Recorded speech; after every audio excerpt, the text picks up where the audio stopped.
but because it seems this is so much easier for people to remember. So for now, you can just call me Lex. The name of the company is Precision Sports Technologies. We are all here because of technology.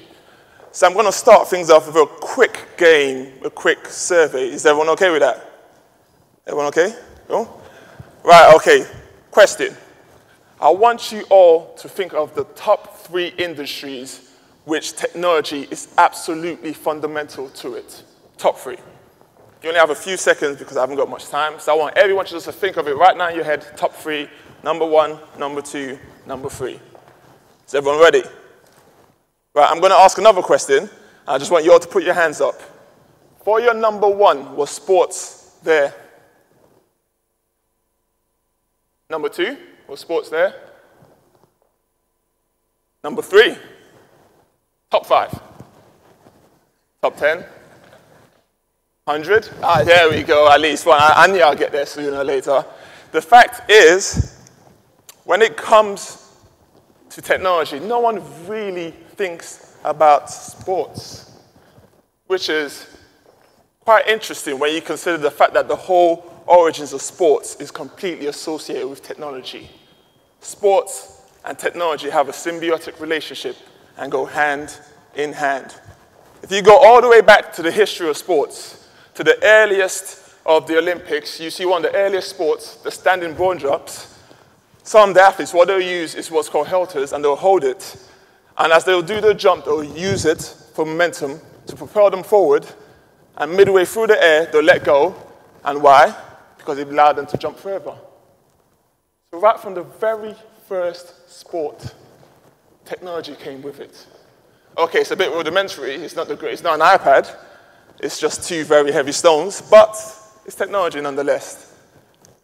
And yet here we are, weeks away from the precipice, from the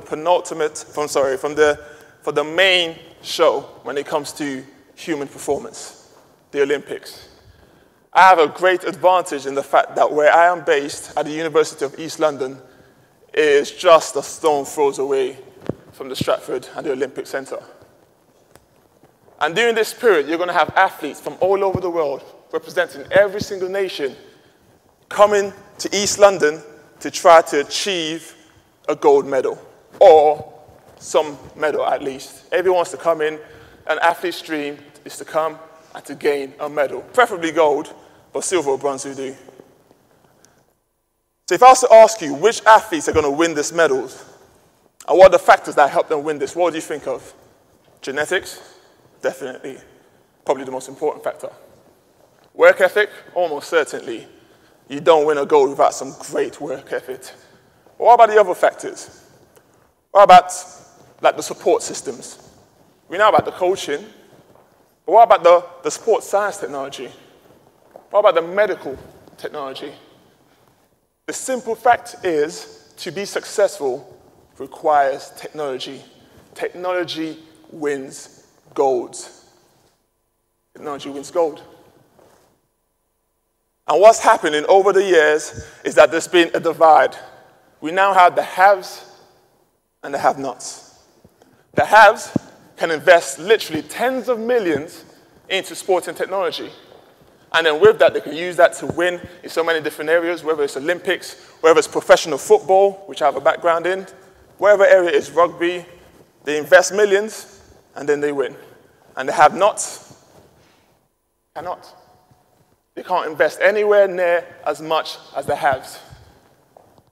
But what if I told you there was a way to bridge that gap? What if I told you there's a way that elite technology doesn't just have to be for the elite? That the best technology doesn't just have to be for those who can afford it?